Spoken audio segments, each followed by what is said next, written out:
Yo, what's up guys? Welcome to Bungie Weekly Update for July 16th, 2015. And in this update, Bungie talks about weapon tuning for update 2.0. Now 2.0 will be coming out with the Taken King, so don't expect these changes for weapons to hit anytime soon. Like I said, they will be available once Taken King is available. So I'm not gonna overlap any gameplay over this commentary, so I'm just gonna let you. I'm gonna record the browser, and of course, I'm just gonna go over the main points. I'm not gonna read all of this because it's a very big article, and don't worry, I'm sure this will cover all of your requests and all the changes that you wanted. So let's get started. Let's start off with base weapon changes. Starting off with auto rifles. We're gonna read this. As a whole, auto rifles needed to be re-evaluated from the 1.1.1 update. The goals are still the same for this weapon, but this time the approach centers on a higher base damage with quicker fall off. With 2.0.0, our sandbox programmers have granted the ability to independently tune range and damage fall off. This allows us to emphasize optimal combat range without violating some of the more intricate aiming systems that are tied into the range stat. When the update goes live, damage falloff will be more obvious, as shown in following screens. So you can see the screen right here. An auto rifle against a captain, close up it does 19 damage. A little bit further away, the damage falls off to around 15 damage per bullet. And here are the goals that Bungie wants for auto rifles. Auto rifle is optimal at close to medium range. Damage, stability, and range are tuned such that players desire stability for reliable close quarters damage, or range for better accuracy and increased damage at a distance. Also elevate auto rifles so that they are a more competitive option in PvP and simultaneously more satisfying to use in PvE. The changes are increased base damage, start damage fall off closer to the player to emphasize its role as a close to medium range weapon, small reduction in base stability, landing shots at optimal range is unaffected but repeated precision hits require more weapon control to land consistently, and boost damage by 10% against AI combatants. So yeah, they are buffing the base damage of all auto rifles. They are reducing or increases damage fall off so that it starts closer to the player. Like they say, they want to emphasize auto rifles as a close to medium range weapon. They also did a small reduction in the base stability, and it said landing shots at optimal range is unaffected, and 10% damage against AI combatants, so PvE, that's what it looks like. Let's move on to pulse rifles. Pulse rifles are strong right now in PvP. Yes, they are. I think they're very good right now. I think they are where they should be. But let's look at the goals that Bungie has for pulse rifles. Pulse rifle is optimal at medium range, but can still effectively engage enemies at close or medium long range. Rate of fire sets a pace for players to track moving targets and then deliver precision damage in bursts. Pulse rifles should feel strong in PvP, but don't become the only competitive option. Additionally, increases their efficiency as a PvE weapon. Changes: reduce base damage to medium rate of fire about 2.5%. PvP burst to kill all precision hits is 2 or 3 depending on victim's armor stats. So it looks like around the damage for medium rate fire pulse rifles is gonna be 2 or 3 bursts. I'm guessing to the body or head, I don't know, but it says depending on the victim's armor stats. So I'm guessing if you have low armor, it's gonna kill you in 2 shots, and if you're tying with like high armor, it will take 3 shots or 3 bursts. The other changes are small reduction in base stability. A burst should still land all shots at optimal range, but 3 precision hits will require more weapon control to land consistently. And also increased magazine size for all base inventory stats. Let's move on to scout rifles. Scout rifles are currently orbiting their sweet spot pretty nicely. We made a few changes to solidify their role as optimal long-range primary choice, and to help create a delta between the hand cannon archetype. The goals for scout rifles are: scout rifles are the best primary weapon for long-range engagements. Scout rifles perform best when landing paced precision shots. Rate of fire and optics are tuned so that scout rifles are a little harder to use effectively close in. The changes are: increased base damage for medium to high rate of fire scout rifles. PvP does not affect time to kill in PvP on a guardian with full health. Increased magazine size for all base inventory stats. Reduced final accuracy when firing from hip. Fast firing outside of ADS will be less accurate. And boost damage by 5% against artificial intelligence, so PvE. So I think so far it's looking very good. Now let's get on to what most of you guys are expecting, which is hand cannons. So I'm gonna read this paragraph since it's very important. It says, during the last set of changes, we made a very small adjustment to initial accuracy, range, and damage fall off, looking to curb the long-range effectiveness of hand cannons. However, anyone who has been cross-map zapped by Thorn or Hawkmoon knows this is still very possible, so we pushed this a little bit further. Landing a long-range shot now requires slow, careful aim, and a hit at that distance won't deliver on the weapon's full damage potential. In PvE, the role of the hand cannon is very close to the role of the scout rifle.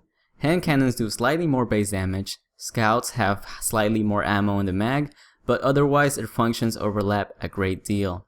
To help separate these two, we made the range changes noted above, but also reduced magazine size on hand cannons, while simultaneously increasing the magazine size on scouts. This should help push the two weapons apart and make the player choice more interesting. Hand cannons do more damage up close, but with fewer rounds. Scouts with greater range and magazine size, but slightly less damage per bullet. So here are the goals for hand cannons. Hand cannons are optimal at close to medium range.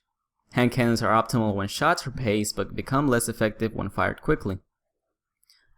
And what else? Rewards agility under fire, precision targeting, and snapshots. Also, hand cannons cannot reliably compete with scout rifles at long range. So there you go. Scout rifles will now be much more effective against hand cannons, hopefully. The changes are: start damage fall off closer to the players to limit long range lethality. Small reduction in ADS accuracy targeted at making long range snap shooting less reliable. Reduce final accuracy when firing from hip, aka fast firing from hip is less reliable. Reduce magazine size for all base inventory stats.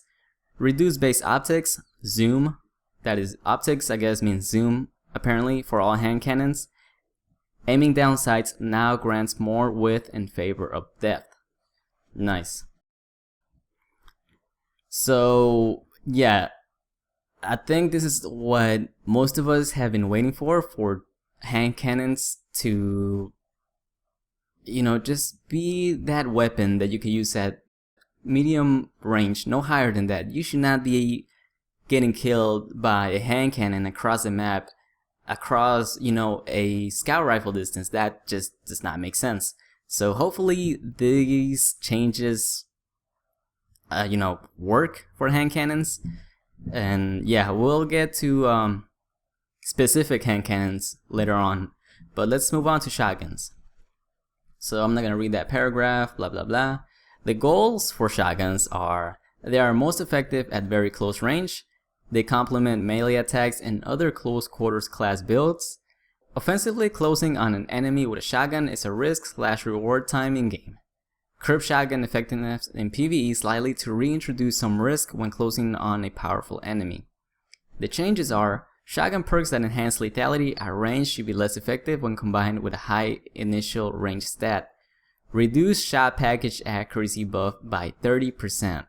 Rangefinder adds a 5% base range increase on ADS, was 20%. reduce precision damage multiplier on shotguns by 10%, reduce damage against AI combatants by 10%. So those are the changes, guys. So shot package is getting its buff reduced by 30%, and rangefinder adds a 5% base range increase instead of 20%. They also reduce precision damage multiplier on shotguns by 10%, and they, for PvE, this is for PvE, this next bullet point, they reduce damage against AI by 10%, which I think shouldn't be, I don't think it should make much of a difference. It might just a little bit, but just noticeable, but not huge difference. That's what I think, hopefully. Fusion rifles. So here we go. I was just using fusion rifles. I've been using them for the past 2 or 3 days, and they're pretty good if you know how to use them. But the goals for fusion rifles are, they are optimal at mid-range where targets are easier to track, but they are not close enough to attack while charging up. Require combat foresight and the ability to predict target's movement to use successfully. It should not be easy to find and build a fusion rifle that can achieve maximum range. So those are the goals. Let's move on to the changes. Slow charging high impact fusion rifles have decreased range values. This makes it more difficult to max out range for these weapons. Projectile speed for fusion rifles is slightly reduced. This emphasizes the need to lead targets outside medium range. So it looks like the bolts, the laser type beams that fusion rifles emit, they will travel slower and you may have to, lead your target more. The changes also improve accuracy for short range fusion rifles and reduce accuracy for long range fusion rifles. Let's move on to sniper rifles. So sniper rifles. Basically the paragraph says that they are doing their job right now in PvE and PvP, sort of, most of the time. But the goals are, sniper rifles are optimal at long range and difficult to use for medium to short range combat. Sniper rifles reward thumb skill with high damage against precision targets. The final round perk on sniper rifles should still require precision shots. So here are the changes. Final round on sniper rifles buffs precision damage only, not base damage. This change only affects this perk when combined with sniper rifles. So there you go, guys. You will not be able to get kills on a body shot, on an elbow shot, on an ankle shot with final round come update 2.0. So basically this sort of eliminates any buff that final round gives to sniper rifles. So yeah, it looks like you will still need to land a precision shot in order to take advantage of final round, which doesn't really make sense. Or it does, maybe, but I don't think so, since you can't get final round anymore. And the old sniper rifles that still have it, for example, I have 3 spears with final round on them. So that basically makes the final round perk on my spear useless, since it'll always be a 1 headshot kill even through a rest shield. So yeah, it looks like I'm gonna have to re-roll my spears, since I don't, it's gonna be pretty much useless now. So yeah. So that's good, that's good. I know a lot of people get upset when people use final round. Not use it, abuse it. I use final round for those oh shit moments. Well, for example, when you're 1 versus 3 on trials and you gotta get off 2 quick headshots and then the other guy's closing in on you and you can only get a body shot. That's proper use of final round in my opinion. Not firing 2 shots off only to get to the last bullet. No, that's just abuse right there. But I'm glad that this is coming. I'm really glad. Let's move on to rocket launchers. And they basically say, rocket launchers are, used to blow shit up, blah blah blah. They're good right now. The goals are, rocket launchers deal massive area of effect damage from a distance. Rockets are optimal when placed in the middle of a group. Yes, they are. The changes: slight increase in base blast radius, and grenades and horseshoes proximity detonation reduced. So this is good. I read a thread or a comments in the forums one day, and they're saying that it basically that the perk grenades and horseshoes basically just takes any sort of skill of aiming a rocket launcher, and honestly it does. So I'm glad that they're reducing the proximity detonation of grenades and horseshoes, and the slight increase in base blast radius should be pretty good in my opinion. I think it's a really good change, especially the grenades and horseshoes proximity change. So here we go, exotic weapon tuning. Here we go, starting off with Hard Light. Hard Light is a beloved weapon. I have never used it, guys, honestly. I have never used that gun. We want it to be better. The new flexibility we have with damage follow as an independently tuned value gave us a great new avenue to push this exotic a little bit harder into its fantasy. The changes for Hard Light are as follows. Increase base stability to 80, which was 65. Increase bounce count for Hard Light projectiles. Hard Light projectiles are not affected by damage fall off. So I'm guessing you're going to be doing the true damage at any range apparently with Hard Light. So this should make the gun much more useful now. Moving on to Necrochasm. So Necrochasm, as you guys know, this is like the worst gun in Destiny, in my opinion, even worse than No Land Beyond. So the changes they have made to the weapon: increase base stability to 60, which was 40, increase magazine size, I don't know how much. The Cursebringer perk will always trigger on a precision kill, so aim for the head. Cursebringer explosion has increased radius and deals more damage on top of that. So landing precision kills will always make the target explode, and the explosion radius has been increased, and also the damage. So this might make Necrochasm a much more useful weapon, on top of the auto rifle buff that was mentioned earlier in this article. So I'm looking forward to that. Now let's move on to the last word, the fastest time to kill primary in the game, guys. This thing is OP as shit. No, I'm kidding. It's fun to use. It's definitely fun, but it definitely kills super quick. So here are the changes that I was really hoping for. The changes are reduced range stat to 10, which was 20, and reduced stability to 20, which was 30. So they have the range.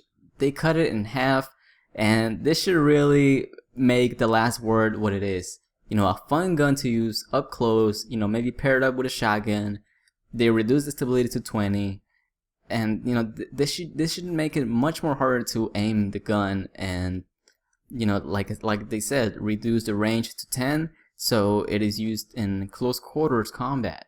They also reduce effective range while in ADS. Nice. And increase accuracy and precision damage aim assist scale when firing from the hip. So the damage, the precision damage and accuracy will be higher when firing from the hip. Also, they fixed the bug with hip fire damage bonus applying incorrectly. So if you don't know what that bug was, the hip fire damage bonus would apply sometimes when you were aiming down sights, which would allow you to get two shot kills when the 2 shots landed on the head. So yeah, I'm glad that's getting fixed. And I'm glad that these changes are gonna be coming, because that is exactly what the last word needed. So here we go. Thorn. The most popular PvP weapon right now. If you guys don't remember, Thorn back then was that gun. People didn't like it. It was not worth the grind, some people said.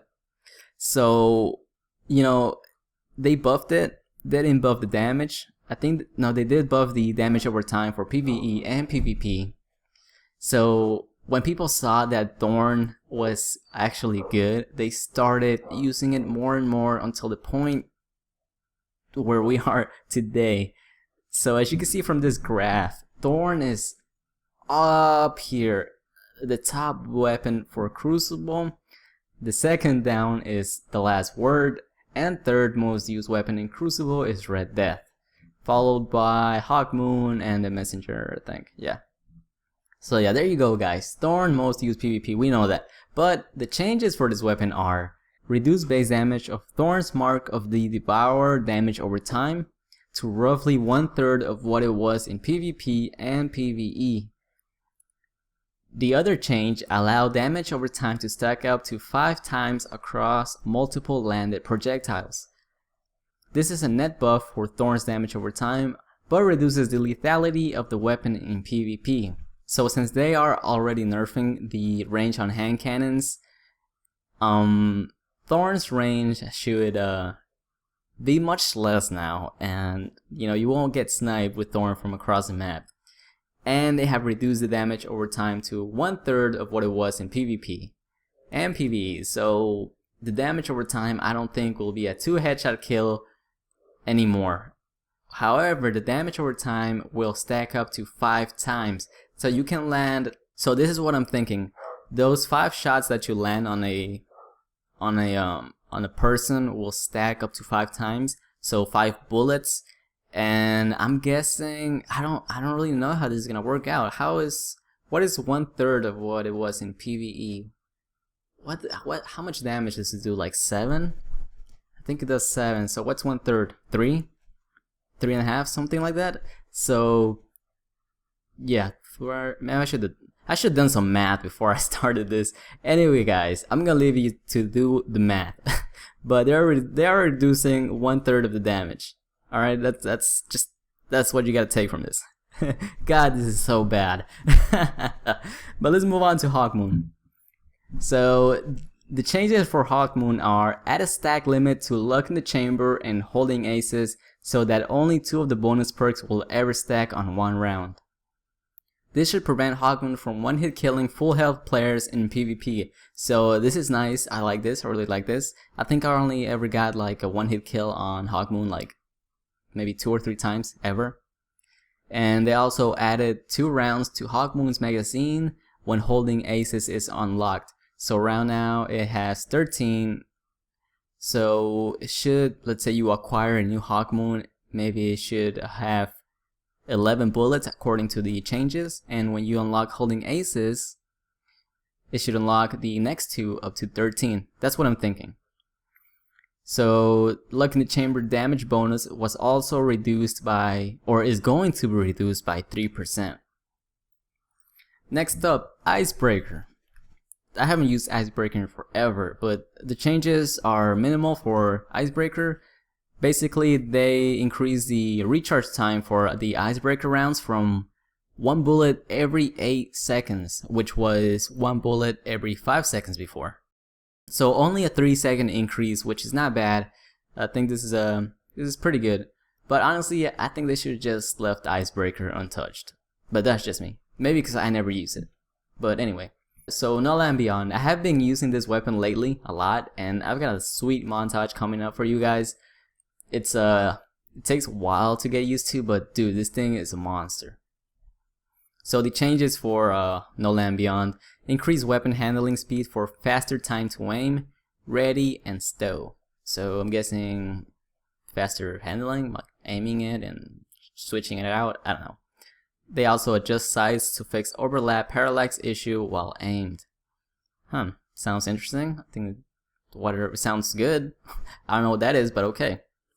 They increased the time decay of the master to 8 seconds, and they added additional 20% precision damage bonus while the master is active. So that's these changes are so these changes are for PvE only. In PvP, this is still the same, which is very good. Trust me, it's very good primary. So moving on to Black Hammer, which is not an exotic, but is still included here for some reason. The changes are gonna upset some of you guys, but so they're saying that it is currently the only sniper rifle that is more capable of ending a PvE boss faster than Icebreaker. So here are the changes, guys. They increase the ammo inventory to 18 rounds, and the big change, White Nail perk now pulls ammo from your inventory, so you no longer get just magic bullets into your gun. So those are the changes for Black Hammer. Moving on to Lord of Wolves. Let's read this paragraph. It's It's interesting. This weapon is a bruiser and doesn't need help. The only element that is lackluster is a recovery boost granted to allies from the Lord of Wolves perk. We had hoped this would inspire fire teams to stay close and attack and defend as a unit, rallying around their pack leader. However, the recovery boost doesn't do much to incentivize this, so we tripled it. So that's the change. They tripled the bonus recovery boost for allies, and yeah, so you should now recover 3 times faster. I don't know. So finally, Gjallarhorn. Oh shit, guys, here we go.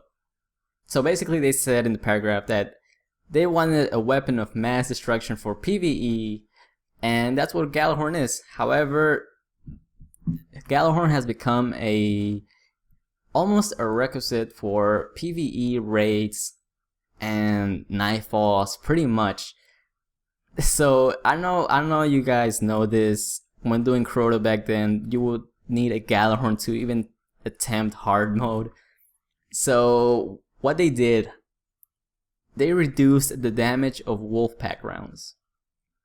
So that's really good in my opinion. That's how it should be, because the Gjallarhorn was hella OP. That thing was crazy good. So they're going to reduce the damage of Wolfpack rounds. So that should definitely that should definitely be a good thing for the Gjallarhorn. I still think it's gonna be the the best PvE heavy in my opinion. I think so. It's still such a good weapon. So that's it, guys. This video was hella long. Was this really 33 minutes? Holy crap. I don't even know who's gonna watch this, but alright. So that's it for the update, guys. I'm just gonna sign out. It's over. This video is done. Thanks for watching. If you watch it till the end, thank you very much. And I will see you guys next time.